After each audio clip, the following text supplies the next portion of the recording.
Hello and welcome to Portfolio Matters, week 61.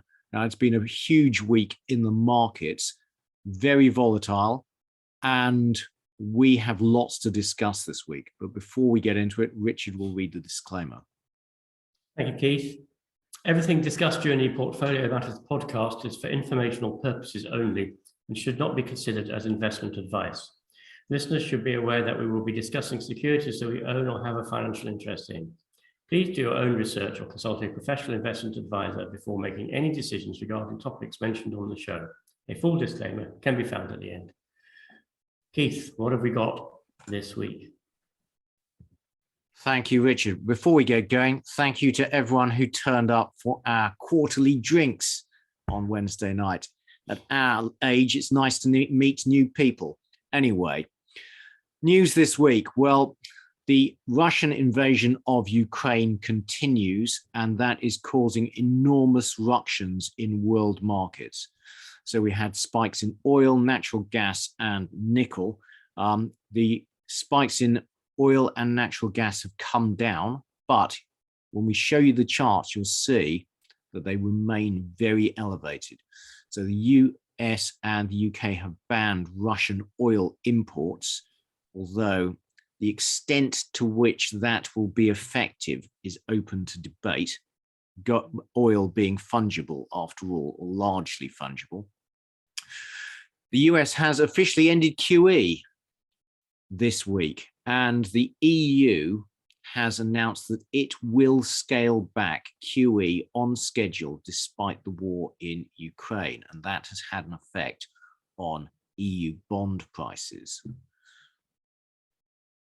Okay, so going through this week's economic data, all of which, frankly, is going to be out of date. So we'll rush through this quite quickly. I mean, the big thing was the US jobs report, which was really good. So not only did they revise up last month's data, but against expectations of 350,000 jobs being created in February, actually 678 were. So that was a big win.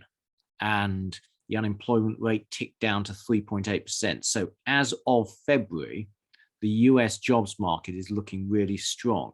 Now, the other data to talk about are inflation rates in the US, and those have stopped beating expectations, but remain very high. So core was 6.4%, headline was 7.9%. So massively above the Fed's target of 2%. And reminder, they've just stopped doing QE. Interest rates remain at 0. I think, Keith, it's interesting just because 7.9% hit expectations. Yeah. 10 months ago, expectations, well, I don't know exactly, maybe 2%. So there's this sort of, dare I say, fatuousness about the expectation number, in that it doesn't mean anything other than the market's short-term view of what's going to happen. And okay, it may have adapted to that short-term view, but it doesn't actually give you any other signal, I don't think. Yes, no, it's what the markets care about, Richard. You're right. So, the markets will move on whether it's hit expectations or not. Yeah. Charts, Richard. So US consumer sentiment, I mean, one has to wonder whether consumer sentiment everywhere is going to take a big hit, particularly in Europe, Western Europe, with the Ukraine events. But US consumer sentiment is looking pretty poor. And the lowest actually it's been, roughly speaking, since the mid-1980s, which is not a good sign for the US economy going forwards. Presumably, it's recently been damaged by the spike in commodity prices, particularly fuel prices. Yeah, and bear in mind, these are numbers up till February. Yeah. So, we haven't even had the effect of the war in Ukraine yet. So nickel, I mean, we could go into nickel a little bit. So there's an interesting article in the FT today, and there's been murmurings about it. But basically, the LME is owned by a Hong Kong organization, and this guy Zhang Guangda is Chinese, and he has an $8 billion margin call. And the question is, did the LME ceased trading in nickel because he's Chinese, and they were at the beckoning of their Hong Kong masters. What this does is it rips open the LME as not being a transparent organization. Yeah, with a substantial chunk of nickel supply coming out of Russia, there is going to be a significant shortage of nickel going forwards. US non-farm payrolls, really, pretty steady and stable, I would say. Yeah. US unemployment rate can't actually fall that much further, one would think. And interest rates are 0. Yes. As befits an economy with 7.9% inflation. US average hourly earnings year on year slightly dropped actually the last couple of weeks, which is interesting. Yep, something to watch. And the labour force participation rate is increasing steadily back towards the pre-COVID participation rate. US job openings is high, and given that the unemployment rate is so low, there must be serious recruitment problems going on in the US economy. Yeah, but that paints a picture of very strong jobs market, and that should paint a picture of a good economy, actually. And it contradicts the consumer sentiment data, I would suggest. Yeah, although people can still feel rubbish as long as they keep on going to restaurants. Then the economy still functions. Well, the quits rate, difficult to know if it's going to start moving down or whether it's just fluctuation in the upward trend. But this is still indicative of a strong labour market. And US core inflation doesn't look like it's stopping, does it? No. And neither does this one. Seriously high. UK Halifax House Price Index, which is continuing to increase actually, and it's currently about 10 to 11%, which is very bad news for first-time buyers. Yeah, I can't see this continuing. But okay, on to Inflation Watch. And so we had February US data this week. So as we've just discussed, came in at 7.9%. But the US has now stopped QE. Now, this is the price of commodities since the Russian invasion. And actually, this was a few days ago, but you'll see you're getting enormous rises in the prices of loads of commodities. And that is going to feed through to producer price inflation, which will eventually feed through into consumer price inflation with a lag. And this is food prices. Now, I am very worried about food, actually, and we'll go into this. We'll have a section coming up on wheat and on Egypt. This is fertilizer prices.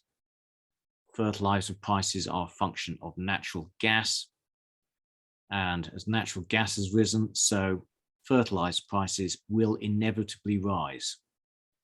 So this chart shows gas prices in the Eurozone, which are in orange, and the inflation component of Eurozone consumer prices, CPI, which is in blue, lagged by 4 months. And you see, essentially, it takes 4 months for market prices to be reflected in the CPI component.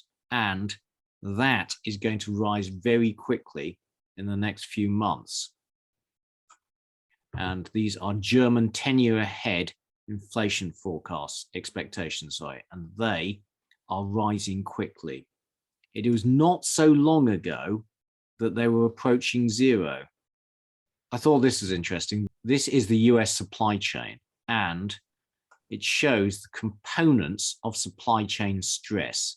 And you'll notice that price is now causing a great deal of stress, and that's going to get worse. So as other components of the supply chain stress index reduce, prices are going to take its place, but supply chain stress will remain elevated. Interesting, Keith. The transportation component, the blue component, whilst it has reduced from its peak in November, and it's very high level March to November, it is bound to increase with the Ukrainian war. And so if the price element is going to increase, the transportation cost is bound to increase. So the UK supply chain's total stress index is likely to go above where it was in November, I think. Yep, don't disagree. Okay, now we had some requests to discuss asset allocation, and therefore we are going to do a cycle watch. Now, you remember that when we last did it at the start of the year, we were expecting the world economy to be right at the start of a new business cycle that would last 5 years, and we're expecting that central bank largesse had pumped consumers full of savings, which they would then be able to spend driving economic activity. Well, I'm afraid the last few weeks have caused me to completely change my opinion. So going back to basics, the world economy essentially transforms energy into goods and services.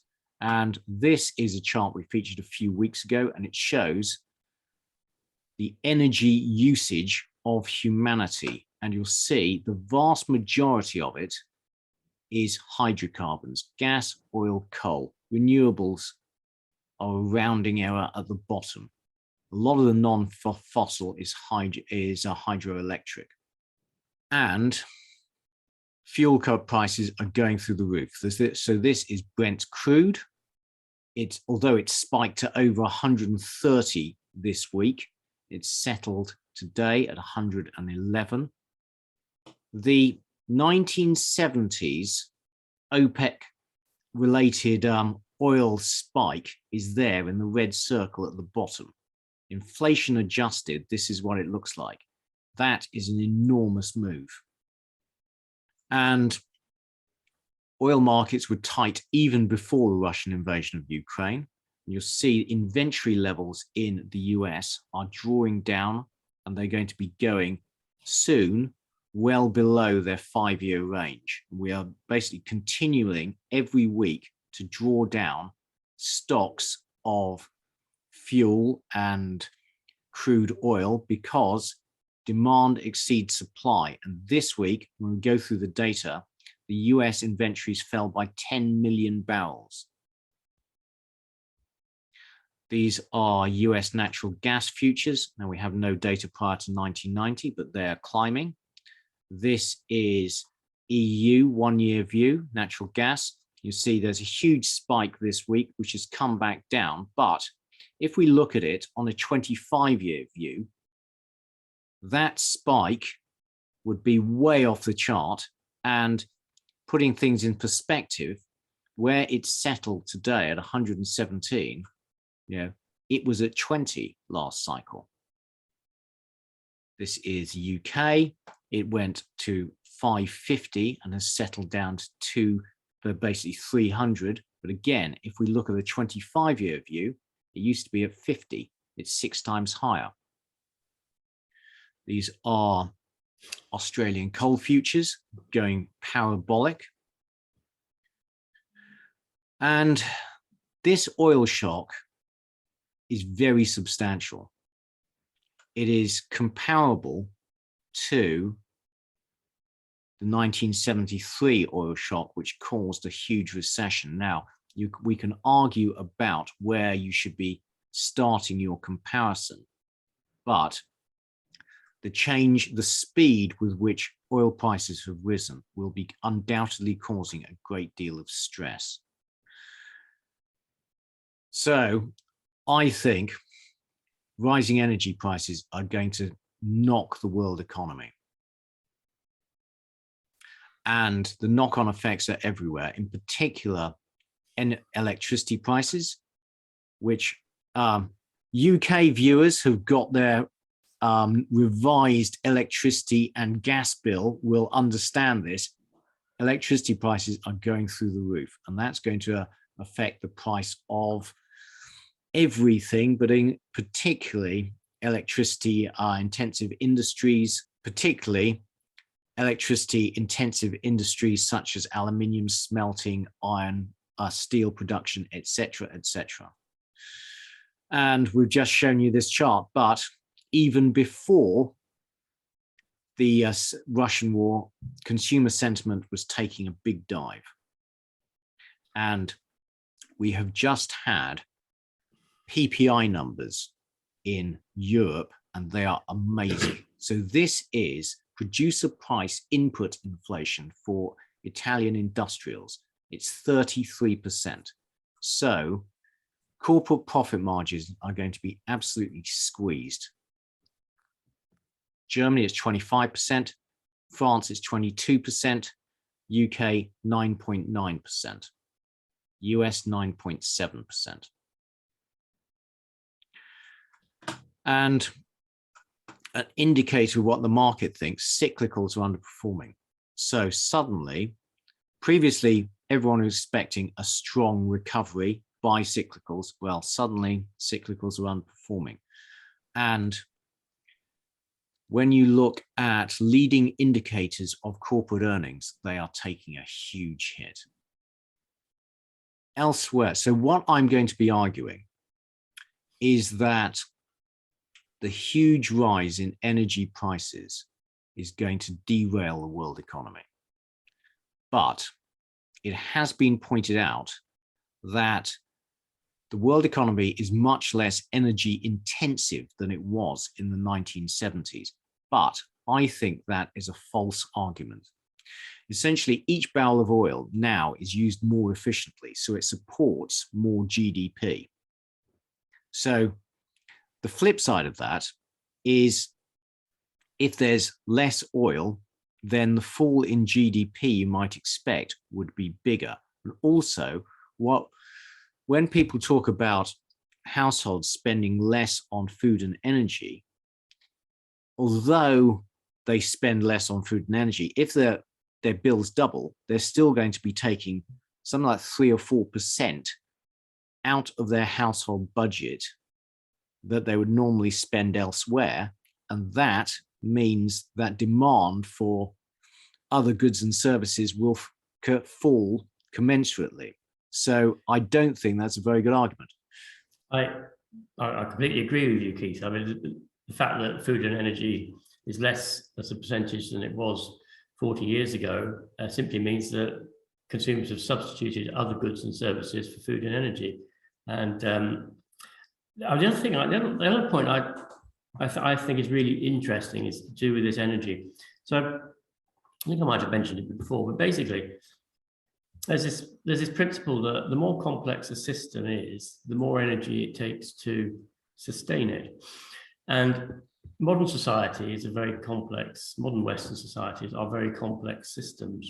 And we've seen that with the effects, for example, of COVID on supply chains. In fact, the recent effect of Russia invading Ukraine and sanctions, although we haven't seen all of those consequences play out yet. But if you have a very complex system that requires a high level of energy to maintain it, and you think, banking systems require energy to maintain them, electricity gets cut off, there are no banking systems, for example.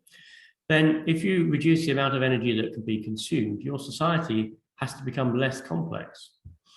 And if society becomes less complex, it does less. There is less economic activity. So it's a separate way of looking at it, that you cannot reduce energy consumption without damaging the complexity of society. And if you substitute an alternative form of energy in for fossil fuels, then you can maintain society complexity. But if you can't, and we really can't, then the complexity has to drop, and that means a recession. Yeah. That's another way of looking at what you're saying, I think. Well, I think we can substitute in new alternative forms of energy, but that will take many years. Yeah, exactly. Yeah. It can't be done quickly. So what does all that mean? Well, if we go to the business cycle clock, previously I thought we were about 8:30 2 months ago. Well, the war in Ukraine has completely upended everything. I think we are now pretty close to peak, maybe past it. And frankly, if you hold risk assets, it's time to sell.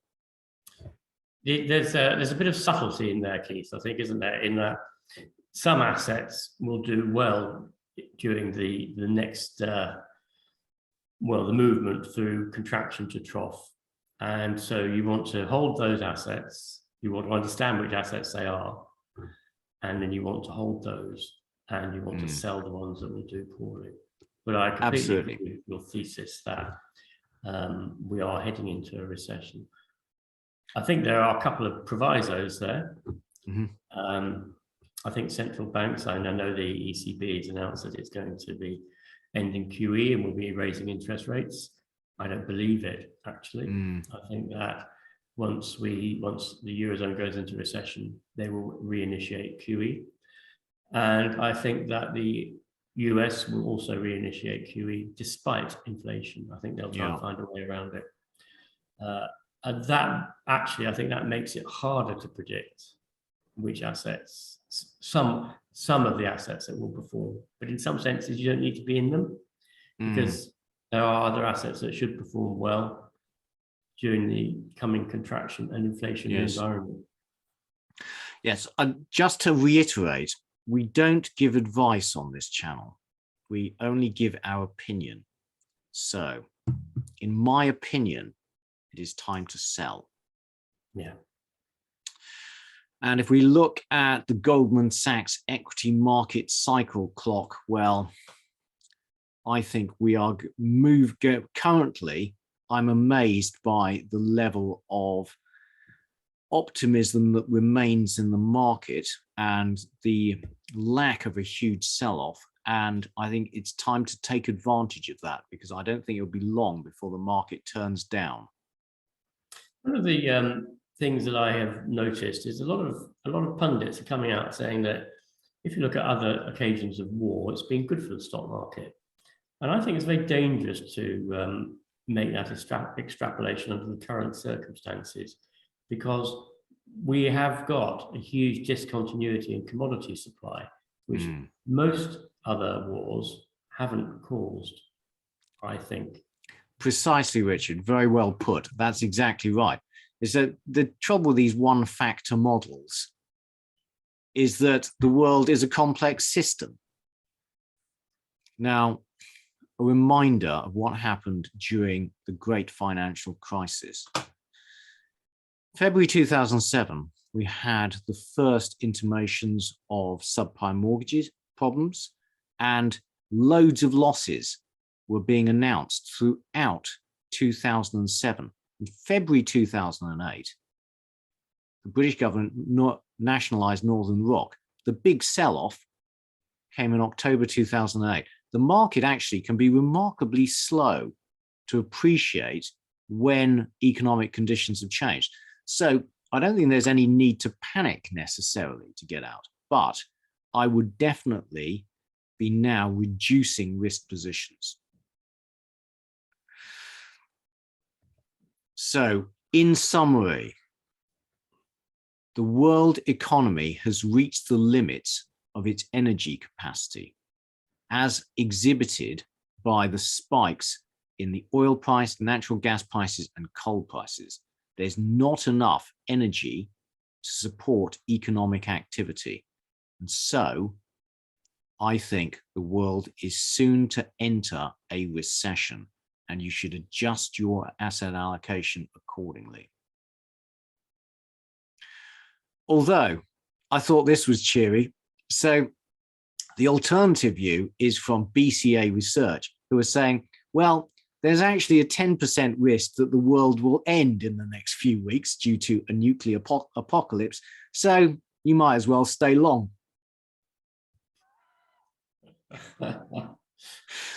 Okay, so in other matters, so taking a quick break from Russia, let's talk about hydrogen.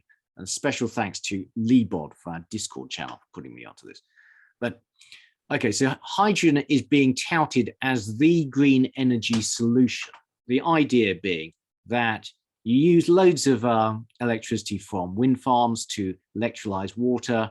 You then separate that into hydrogen and oxygen, and you use hydrogen in fuel cells and gas turbines, and actually to mix in with natural gas in the domestic fuel supply of houses. And that will be a great green alternative to natural gas. But, and we covered this previously, problem one is very inefficient. If you look at, you take your renewable electricity and how much of that is actually finally used in your electric motor, about 33%. So you're wasting a lot of electricity and energy along the way. Essentially, for every 1 unit of electricity that goes into your electric motor in your car, you need to have generated 3 back at the wind farm. Not great. But problem 2, and this I thought was really interesting. This is from John Dizzard in the FT this week, which I then hunted down on the internet. So, hydrogen gas causes embrittlement in steel pipes and structures.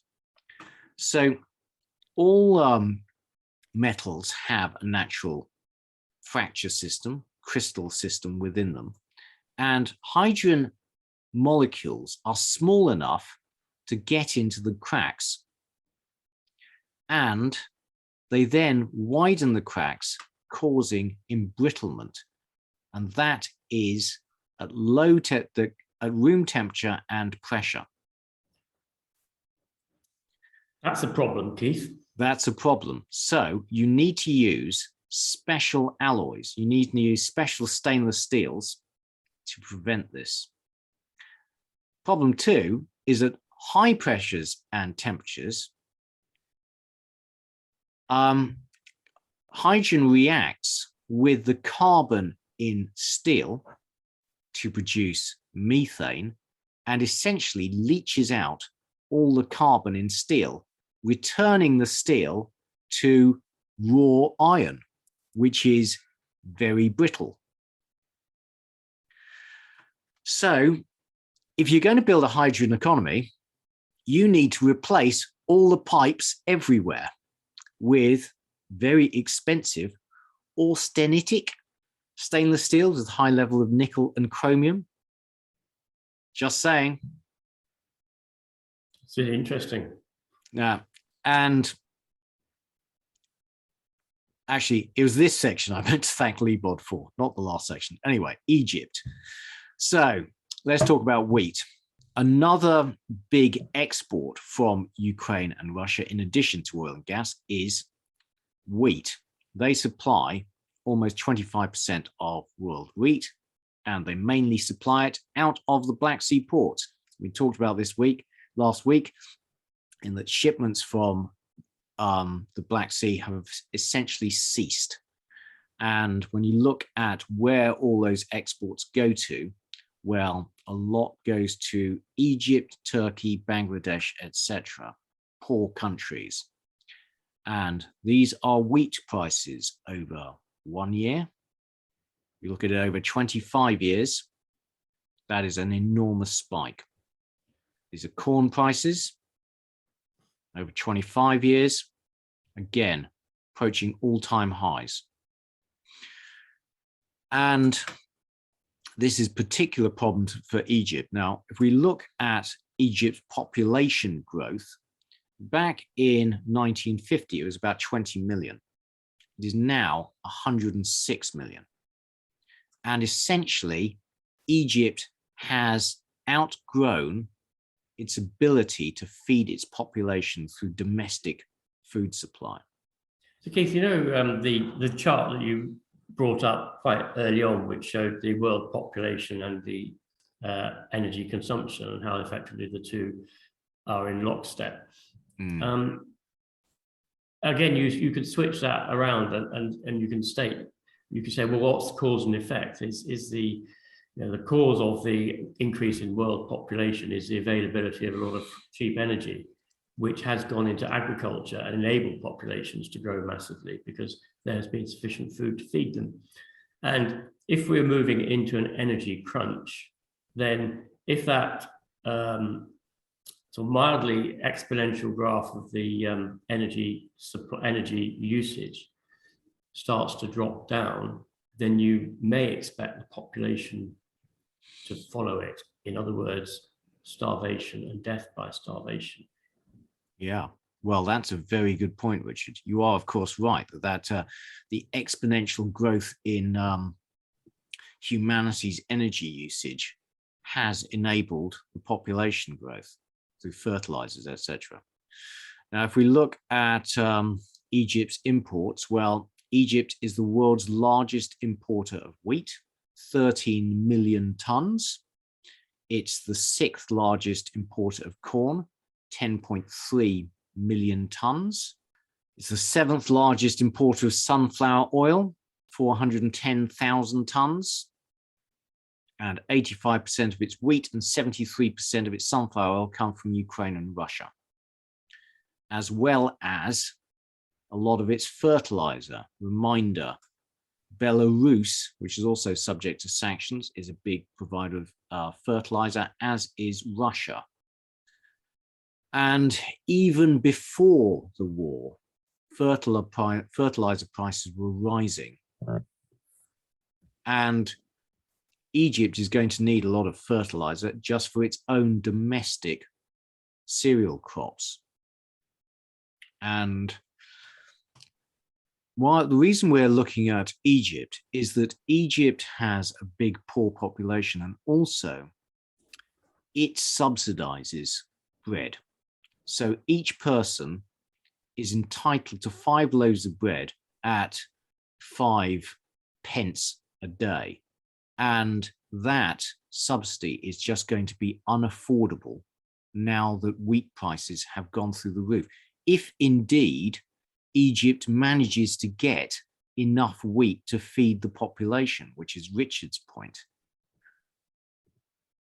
And last time we had a spike in food prices, bread prices, we had the Arab Spring and a revolution in Egypt. Now, one of the causes for rising food prices is that China's cereal demands have risen steadily. So if you look at its share of global grain stocks for maize, they've gone from 40 to 70%. So wheat reserves 51%. Essentially, China has been feeding a lot of cereals to its pig population to provide meat for an increasingly middle class Chinese population. And if you look at food imports by the year, you see they've grown enormously. So a reminder, this is the food price index in US dollars, and the black line is in EM currencies. And last time food prices were at these levels, we had the Arab Spring. There are 2 problems, aren't there? One is that the energy crunch, which existed before Russia invaded Ukraine, was leading to very high fertilizer prices, which is inevitably going to have a knock-on effect on food prices and probably food production, as farmers can't afford fertilizer. And now we have destruction of potentially destruction of the Ukrainian crop, i.e. either it's not planted or it's not harvested.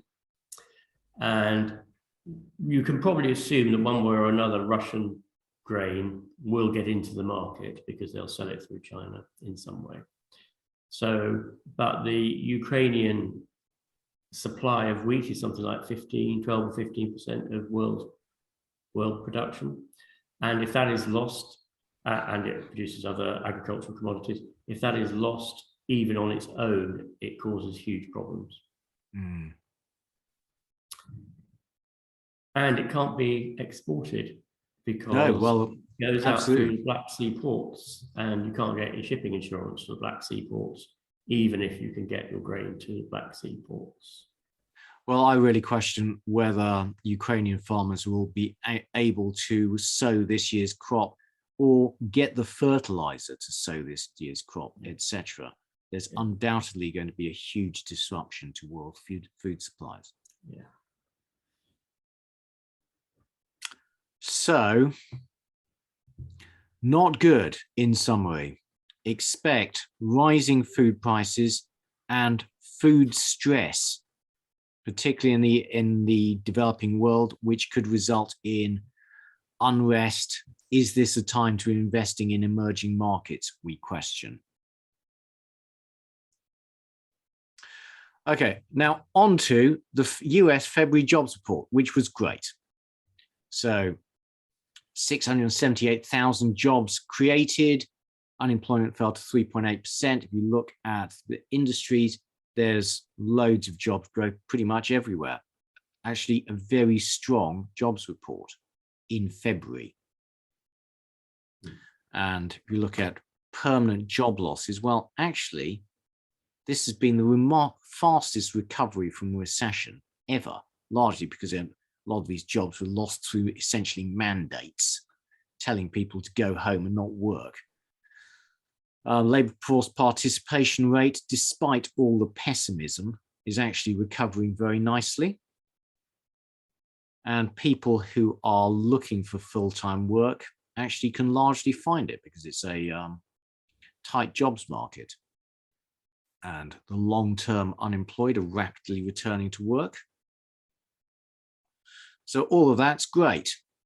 So a bit of a recap on what the consequences are to commodities as a consequence of Russia invading Ukraine. We've got a chart, which chart shows the Russian production as a percentage of world's total of various minerals. So obviously palladium 42%, and that is enormous, potentially enormous disruption.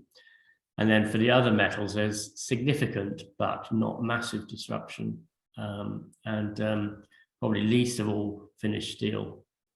Nickel 9%. And you would think, wouldn't you, if with 9%, that the huge spike in nickel prices is unjustified. But of course, the nickel market is pretty much in deficit now. And that's probably the reason for that enormous spike in nickel. Well, I think that was a short squeeze, Richard. It's technical, isn't it? You know, yes, traders playing around. I would agree it was a short squeeze, but the environment for the short squeeze is that there's virtually no spare nickel in the metal exchanges. So therefore, short squeeze can happen. So one of the issues, of course, is the loss of investment assets that have been put into Russia as a result of the sanctions, nationalization by Russia. And this shows the investment risk by countries, proportion of GDP. So the black line is the portfolio investment, and the blue is the foreign direct investment. And you can see that in terms of portfolio investment, the losses are generally between 0 and 1%, except for Ireland, which has an enormous 7.5% or so. Ireland has an enormous portfolio investment in Russia, but that's probably in Russian ETFs in Russian equities, which are operated out of Ireland. And so anybody, and as we know, anyone who owns a Russian equity ETF, he's probably had to write their investment down to 0. And then the Netherlands have a huge amount of foreign direct investment, which we're not entirely sure why that is, but we think it might be due to the fact that they have that large port of Rotterdam. There's lots of imports from Russia go via Rotterdam, and it's something to do with that. Yeah. And Switzerland, again, has a lot of foreign direct investment into Russia. And so we have the Eastern European countries' dependence on Russian crude, which is very significant, up to 80%, and significantly maybe 60% for Poland, Bulgaria, Hungary, and Finland. So very big exposure to Russian oil there, the export of which hasn't been banned by Europe, or the import of which hasn't been banned by Europe. And every day the EU pays current gas prices, well, gas prices on the 3rd of March, 660 million euros to fund the war effort. And this is why Europe is so keen to diversify from Russian gas, but it can't because it has this huge self-inflicted dependence on Russian natural gas. And to go back to our earlier discussion, Richard, about the energy dependence of economic activity, if, let's say, Germany were unable to get all the gas it needs to fire its electricity generating power stations, then the whole of the advanced economy with all the internet and everything just disappears. All that economic activity has to stop. Yeah, no, it's a disaster. And I don't think politicians are really, I think the penny is beginning to drop, but I don't think politicians for decades have understood the relationship between energy consumption and economic activity. Yeah. If they had, we wouldn't actually be in this situation. Well, security of supply has not been on the agenda, and suddenly it is. Interruption of fertilizer flows from Russia will have a huge impact on global food production. So the Russian contribution to global fertilizer trade is, for ammonium nitrate, is nearly 80%. So any significant decline actually in Russian contribution to global fertilizer trade will have a huge impact. And if it's significantly curtailed, then the impact will be quite enormous. And the next chart shows the biggest destinations for Russian ammonium nitrate. And by far the largest is Brazil. And we know that Brazil produces a lot of wheat. It also produces a lot of corn oil, large producer of oil, edible oils. And it would also very seriously damage the agricultural production of India, Kazakhstan, which is one of the world's big wheat producers. So the effect on food production around the world would be very large. And of course, it's more than just natural gas and oil exports from Russia. There's an awful lot of world trade that Russia participates in, a lot of basic materials.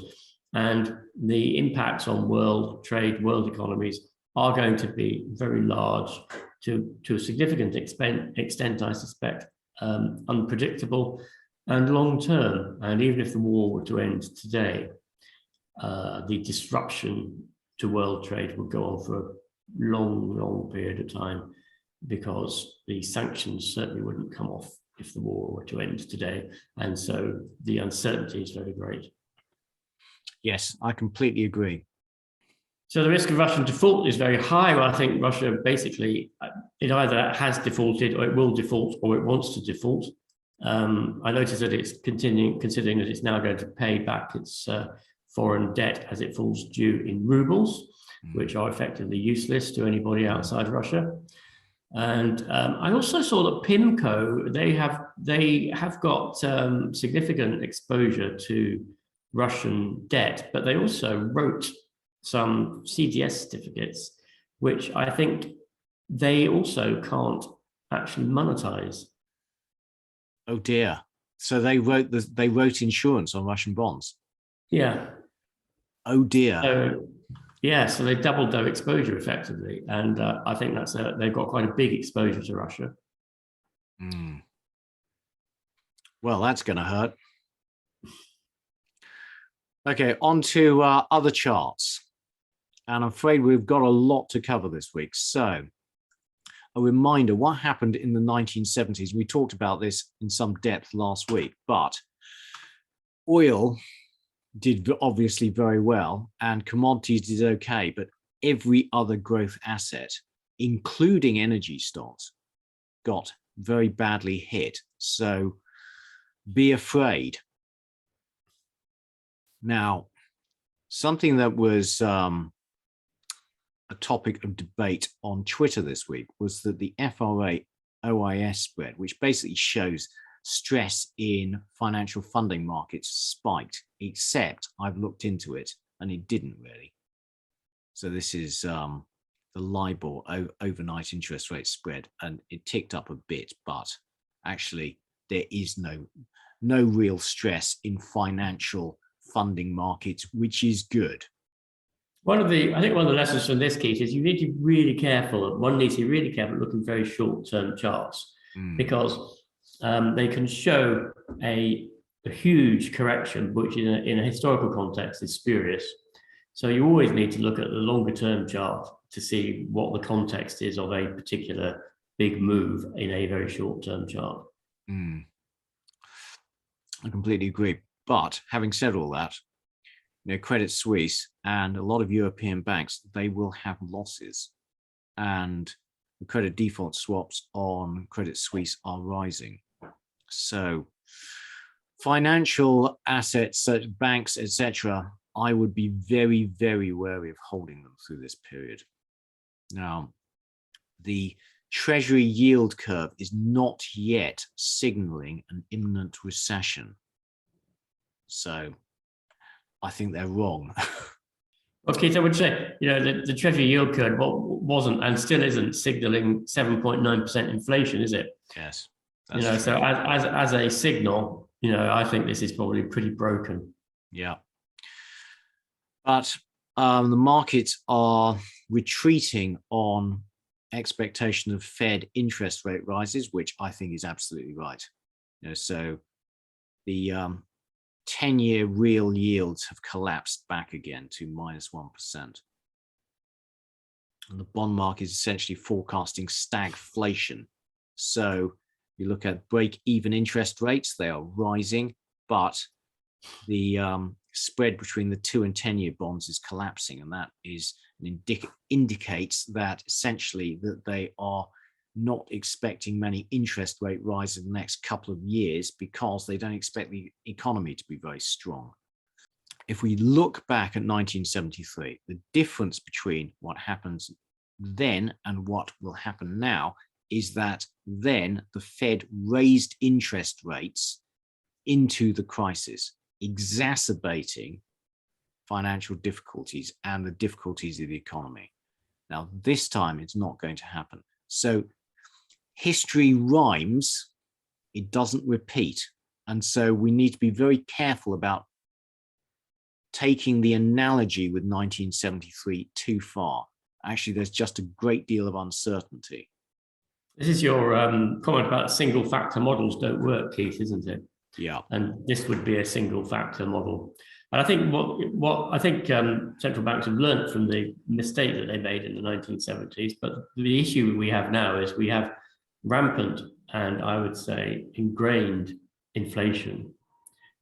We have a hyper indebted economies, and interest rates can't rise without putting economies into significant recession and all the problems we've discussed previously, and the inflationary pressures going to get much stronger.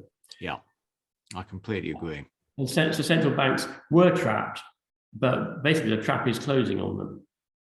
Yeah, so they will let inflation run. Essentially, we're seeing that already. Inflation, as you say, is 7.9%.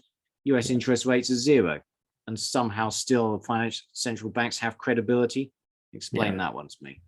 And I read in the Financial Times this morning that a quote from Christine Lagarde, who says that the IMF, no, not the IMF, the ECB, expects that the European inflation rate will fall back to expectations in 2024 of about 2%.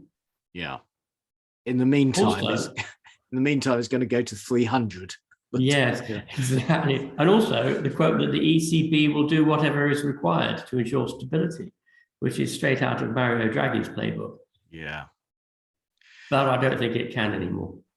Yeah, well, I expect inflation to really spike. So this is US consumer borrowing, and they are borrowing again. So that's presumably is a sign of confidence, although it could also be a sign of stress. And as energy bills start to come through, the poorest of members of society are going to have to stick it on the credit card.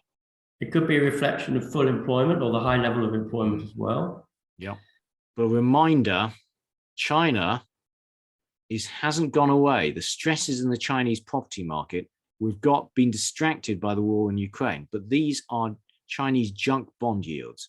They've gone past 25%. China could well be having a financial crisis, Richard.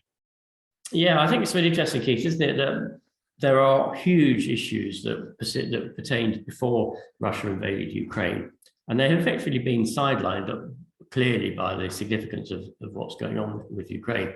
But there is this tendency to think that if there's a ceasefire, everything's going to go back to normal. Well, it may go back to some semblance of normal, but normal wasn't good. Normal was, there are an awful lot of problems around, including this really serious issue with the Chinese property market, which hasn't gone away. And the I think the stock markets, I thought the rise in the stock market of 5% the other day, or general, was inexplicable and could only be explained by a very, very short-term view. Yeah. But for us investors, this is a nice chart because it shows that actually wealth equals happiness. So the better off you are,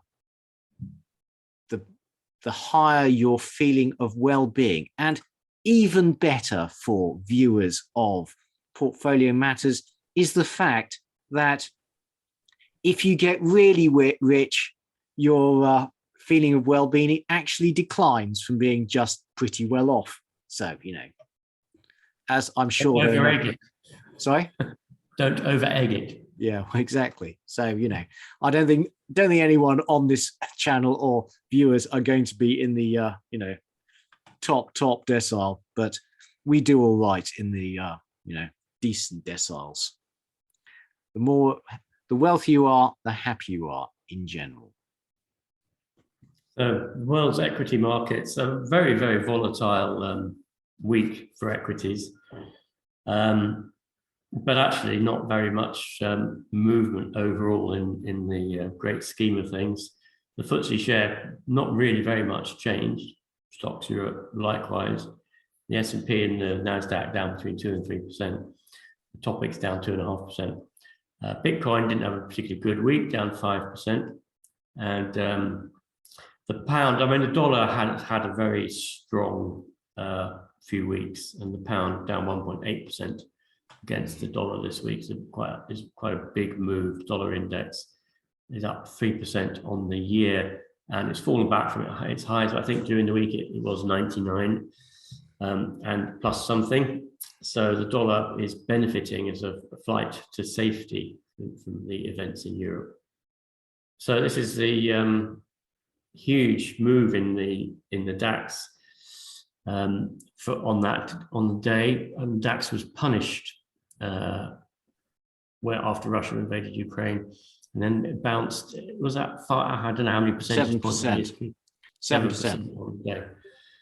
The largest bounce it's ever had, but as the heading says, put it into perspective, it's still been quite seriously damaged by these events. Yeah, and I'd also say you only get these big one-day rises in a bear market. Yeah, and unless you're some superb trader, it's interesting to look at, but impossible to make any money out of. Probably very possible to lose a lot of money, actually. Risk assets having another week of outflows. So we've had outflows really since the beginning of January. And company executives have not been buying their own stocks with this particular fall in the market, unlike on other occasions. Yeah, I thought this was really interesting. Yeah, so insiders, a lack of confidence of insiders in their businesses and the economy, given that the price of their businesses has dropped. And a massive outflow from European equities, which of course was reflected in the big drop in the European equity markets. And hedge funds have been panic selling. Yeah, this is in North America, actually, but interesting. Yeah. And the largest inflow ever to materials stocks. Whenever there are these huge inflows or outflows, Richard, then people get overextended. They buy on margin or they sell on margin, and then the slightest movement back in the opposite direction, they have to close out. And I think that's how you explain the movement, such as in the DAX. Yeah, and you get huge volatility. And equities outside of the US haven't really moved in 15 years. Well, you would have received dividend income, but had you bought a basket of shares in the market, you would have not made any capital gain. Okay, so this chart's from John Authors of Bloomberg, and it shows each bar is the real return over the next 5 years. Dark blue is equities, light blue is bonds, and on the x-axis you have real interest rates by deciles. So when real interest rates are really low, future returns over the next 5 years are very poor. -5% for equities, -11% per annum for bonds. And conversely, when real interest rates are very high, you actually get very high returns, presumably because interest rates then tend to drop over the following few years and you generating good returns. Now we're currently in very negative real interest rate environment, and what this historic study is showing is that it's actually a very poor time to invest in either bonds or equities.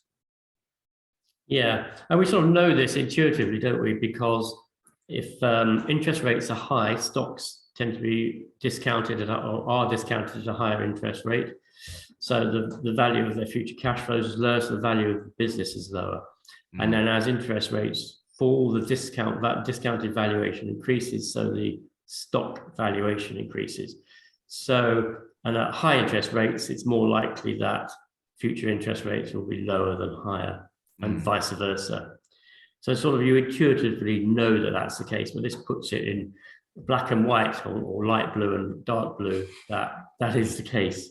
So that's a good reminder that really you've got to be very careful about where you put your money at the moment with interest rates being so low. Yeah. Thank you, Richard. And high inflation. So reminder, we are currently in a situation where interest rates are really low, but inflation is really high. And high inflation is also very bad for equities and bonds. And so again, the x-axis is by decile. And when inflation is very high, real bond returns are terrible, -25%. Bear in mind, this is a cross-country study, 2,500 country years. But equity returns are also very poor. So equity and bond returns are best when inflation is low. So we have a double whammy, Keith. We've got low interest rates leading to poor future returns, and we've got high inflation leading to poor future returns. And I'm reminded of the chart we showed a couple of times, probably back in the early autumn, where you see that equities do well in inflationary times up to around about 5 to 6%. When inflation goes above that, equities start to do quite poorly. And we are now in that environment. Absolutely. And in a rising interest rate environment, returns are also bad. So light blue or mid blue is returns in a falling interest rate environment, dark blue rising. And so again, not great. And this I thought was really interesting and frightening. So this is market depth. So this is the number of contracts on the bid-ask spread in the S&P E-mini future. And you'll see it's currently really low. And this is something that I'm very concerned about, is that you need to get out. If you want to get out of equities, you need to get out while the liquidity is there. The moment we have a serious drawdown, I think the liquidity could entirely disappear. And so you need to be if you want to sell, you need to be trying to sell now before the markets really turn down. Okay, on to energy commodities. Well, hugely volatile week, which oil spiked and then came back down again on as the UAE have said that they will try and argue for OPEC plus to increase oil production, which would be great. Now, we, as an oil investor and an energy investor, I don't want to see oil go too high because that will kill the world economy even faster.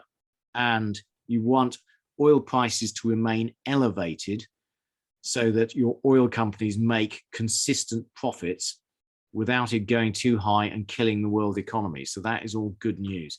Now, natural gas futures came down from their super high levels last week, although intra-week they spiked enormously to over 200, as you have seen from the chart.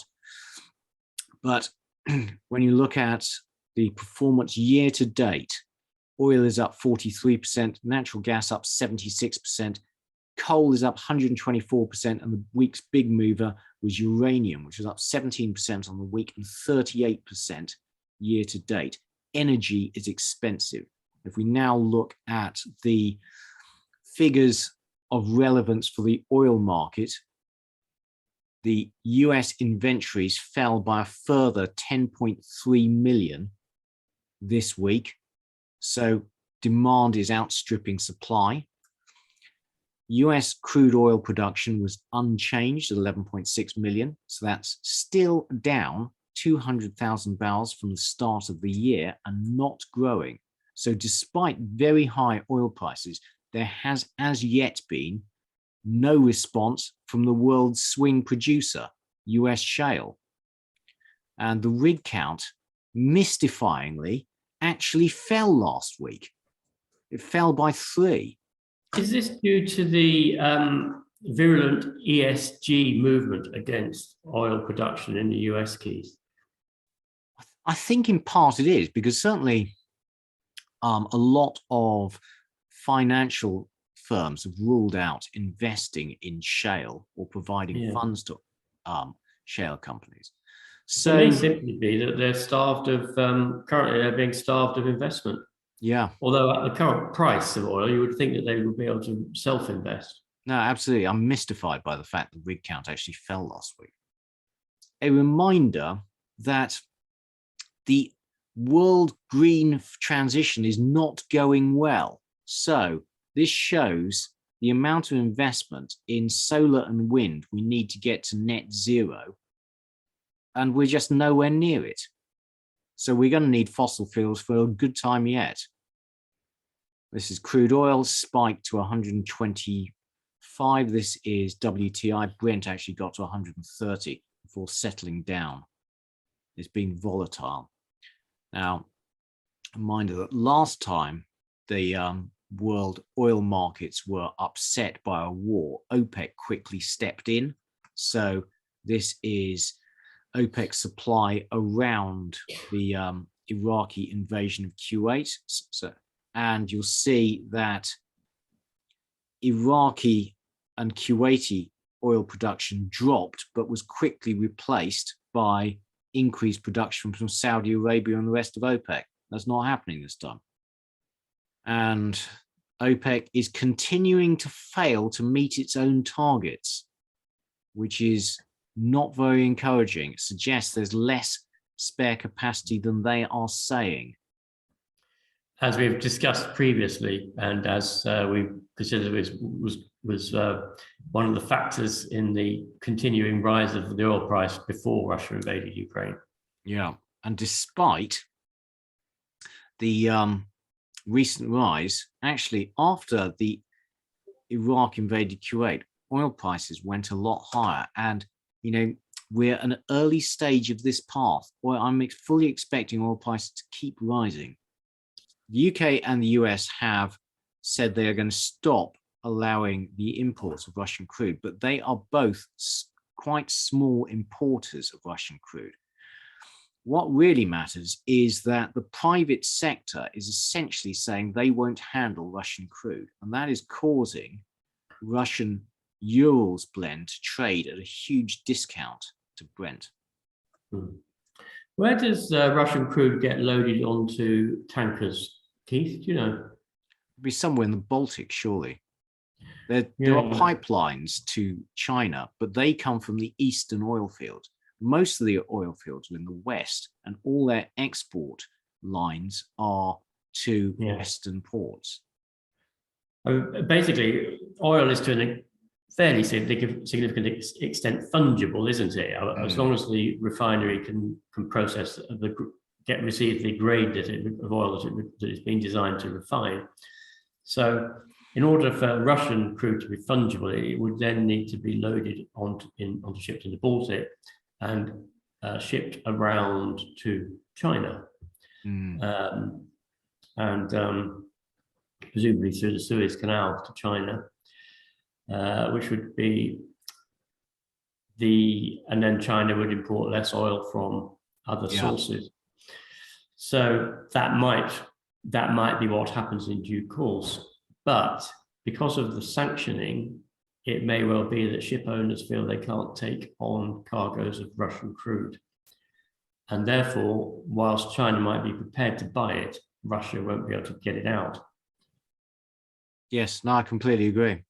Undoubtedly, there's going to be a net loss of Russian crude and a lot of disruption. I mean, in the scenario you were just articulating, Richard, the time it takes to transport, your tanker load of crude from the Baltic all the way through the Suez Canal to China, having a load of crude basically stuck in transit, the flow rate collapses. One thing Rystad Energy have been talking about, though, on the other side, the demand side, is that you could see a collapse in demand from Ukraine and Russia as their economies collapse. But I think that's a relatively small effect. And also, wars tend to require vast amounts of petrochemicals. Yeah, and also, I mean, any reduction in Russian demand is irrelevant, really, because it just means there's more oil for them not to be able to ship out to the rest of the world. And there will be some offsetting of Ukrainian demand, because obviously the refugee crisis is going to increase demand in where those refugees end up to an extent. So I think it's quite a tricky one to try and measure exactly what the consequence of this is. But reminder, this is US crude storage and inventories are already low.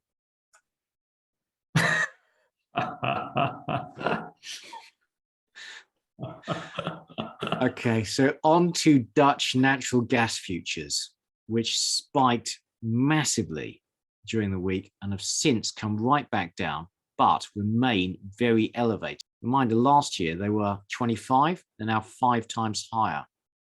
And one of the reasons that Europe is in trouble is it has not been searching for and replacing its declining production. In particular, the Netherlands actually have more gas, and they've just said you can't get it out because with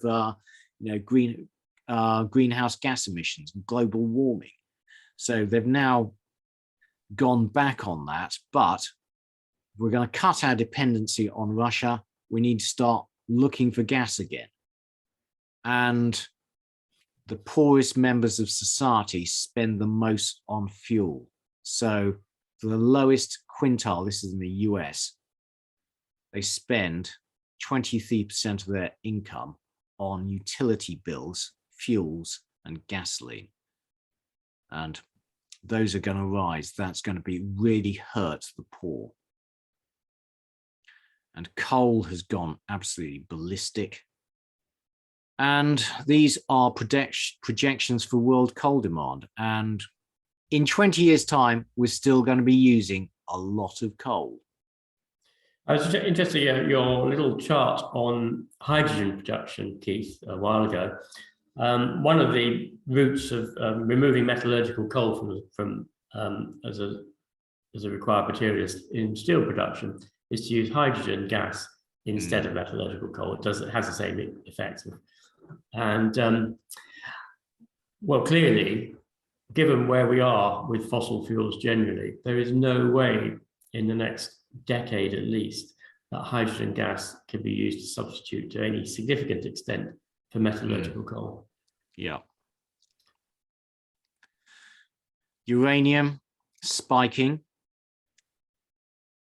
Richard. Thank you, Keith. So industrial commodities had an incredibly volatile week.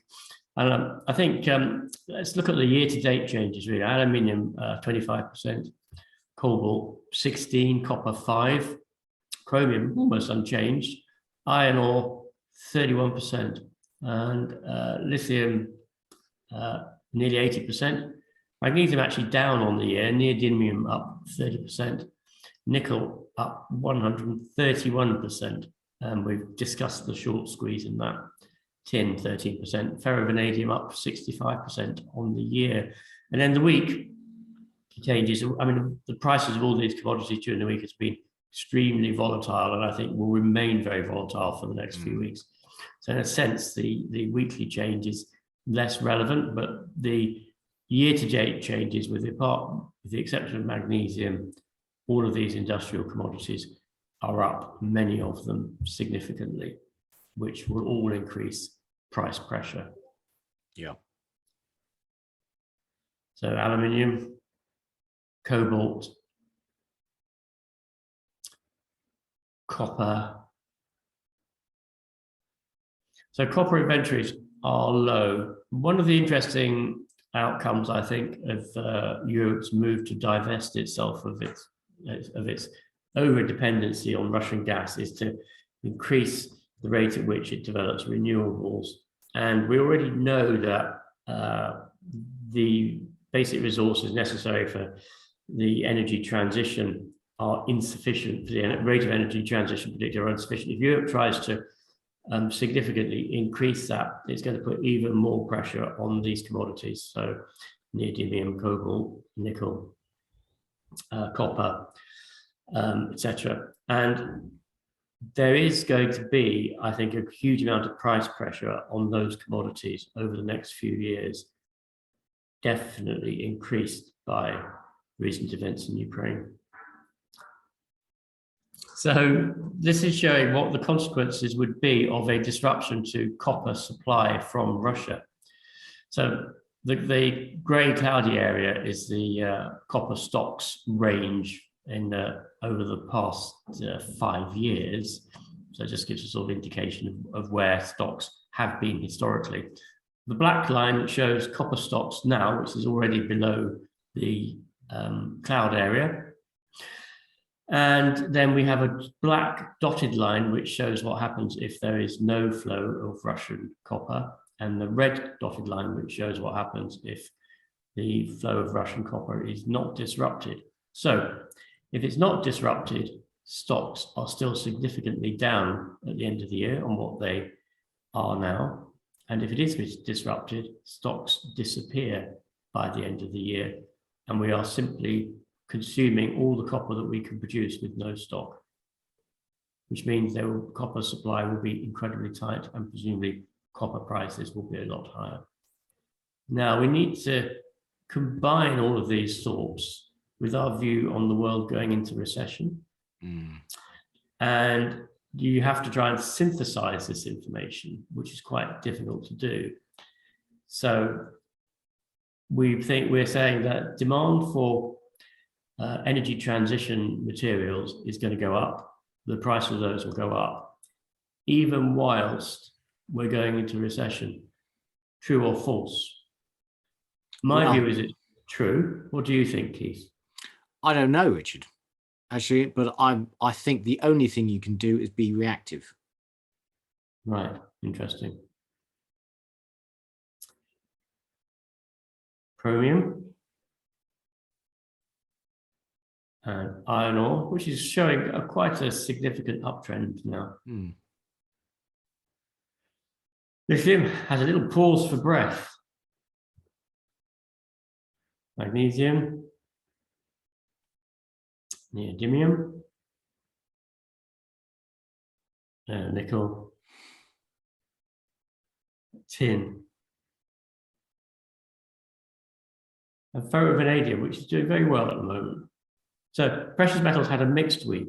The gold and silver doing well, up 2.5% each, but the PGMs, platinum, rhodium, and platinum, rhodium doing poorly, and palladium doing well because of the potential huge supply squeeze from Russia. So quite a mixed bag there. Gold and silver doing well because of the flight to safety. I think that there is a recognition that with the US effectively freezing a large chunk of Russia's foreign currency reserves in US treasuries, there's a recognition that foreign currency reserves aren't as safe and as stable as they were, and therefore countries need to find alternative ways of ensuring that their foreign currency reserves can't be confiscated. And I think that's one for future discussion, but I do think it has changed the perception of the world about the safety of foreign currency reserves. And I don't think that's going to play out quickly. So gold spiking up, coming back a little bit. And silver, so this is a slightly longer-term chart of silver. I thought it was interesting to see what it's done. It was very, very steady at around about $15. It shot up to $30, and since then it's been in this range between $20 and $30, and it's still in the range. Silver, bear in mind, is an energy transition metal. It's required for photovoltaics, it's required for batteries, it's required for electronics, and it's highly conductive. So it has significant industrial use. Platinum, rhodium, and palladium. Thank you, Richard. Right, on to rates. So there was actually a sell-off in bonds this week as some of the safe haven buying of last week unwound and equity markets, as you know, bounced, and leading to an outflow from safe havens, including bonds. So we had yield rises across the yield curve in the UK, although the absolute level of these rates are astonishingly low. So, you know, UK 10 years, 1.5%, whereas CPI is 5.5%, RPI 7.8%. And we also had a sell-off in the periphery of Europe. So Greek 10 years hit 2.5%, although in absolute terms, again, that's quite low. Inflation break-evens are rising. So the market is expecting more inflation, and I think they're right. But this is concerning. The depth, the liquidity, even in bond markets, is very poor. This is the Greek 10-year, picked up, but is not at new highs. Italian, 1.9%. Bear in mind, earlier we showed you that producer price inflation in Italy was running at 32%. Richard, what have you been up to this week? Thank you, Keith. So my weekly change was up 1.7%. I had a reasonable week. The shares in precious metals performing well. So I had a little bit of underperformance elsewhere. And I was particularly interested to see the, as we discussed, the fact that Russia has had its foreign currency reserves basically interfered with by the United States, which I do think augurs well for precious metals over the medium term. So I'm very comfortable with my precious metal position, and I do expect that the price of gold and silver will continue to move up over the next couple of years, which is my investment time frame. So my purchases, I bought a little bit more of the global uranium ETF, and I also bought some FTSE 350 aerospace and defense ETF. That is that's my only non-commodity investment. And if Europe is going to be rearming, which is a fateful word, I think, because that's what happened in the 1930s. If Europe is going to be rearming, then the defense sector generally will do well out of it. And I think it's going to be rearming quickly. So I think that will be good for the defense sector. It didn't have any sales. So this is the global uranium ETF. It spiked up in last summer, and then it basically retraced almost all of its climb up from last summer, and it's now started to climb again. So I suspect that it will continue upwards for some time to come. Obviously the story of uranium is unchanged, other than the fact that there's possibly greater demand being anticipated by the market, because if you're moving away from oil and gas, then that's going to put more focus on potentially using uranium nuclear power generation. So I think that's probably true. I think there are some question marks over whether the supply of uranium might be disrupted. And also, a lot of enriched uranium does come from Russia. And if Russia were to disrupt the enriched uranium supply, that would have a big impact on nuclear power generation and refueling. I'm not sure what the effect would be on the price of uranium itself, because the issue would not be uranium, it would be enrichment capacity. Mm. I think maybe you need to view those two commodities as being different. And this is a chart of Cameco, which I also own but haven't bought any more of, and interesting to see whether it breaks out of this range that it's been in for the past few months. And this is the FTSE 350 Aerospace and Defence ETF, and it has really been at around about the £5,000 level for the last 6 years. It dropped dramatically with COVID. It's come back up to that medium point, and my suspicion is that it's going to go up and break out of that range that it was in. And that was that's the rationale for my purchase of that. The only other one I wanted to point out is Rambler. So I'm bullish on copper, and I would like to increase my copper mining exposure, but not yet. And looking at Rambler, it's within this sort of big, broad trend. It's a range rather. It's been in it for a long time. And within that, there's a wedge pattern forming. So I'm waiting to see whether it breaks out of that wedge. And if it does, I might buy some more Rambler metals mining. The last thing I thought I'd do is update people on my SLV options, which I haven't talked about for a long time. And I'm now in the money on them, not by a huge amount, by about 10% in the money. And I spent a lot of time out of the money and wishing I hadn't bought them. But you will notice that I bought relatively long dated. So the closest expiry is June 2022 at a price of 27. I think the current price is around about 25. Mm. And then I've got some January 23, September 23, January 24 expiries. And so I have deliberately put these a long way out, and I'm just going to be sitting on them. It's a very small part of my portfolio. If they do well, it will become a bigger part of my portfolio, and I expect I'll get cold feet. But there we are. That's me, Keith. How about you? How was your week? Actually, before you go, Richard, what package do you use to do the technical charts? You know, so I have an IG index account. Ah, okay. And it's their charting. Right. Okay. Thank you. Okay. I had a decent enough week, up 2.9%. I'm up 9% on the year, but frankly, this was a dramatic week for my personal portfolio. I came to the decision midweek that we're going to have a huge recession. And I then took the decision to basically move to cash everything that wasn't oil or gas. And so I was sold down already the vast majority of my non-oil and gas portfolio. And I've now moved to around 20% cash.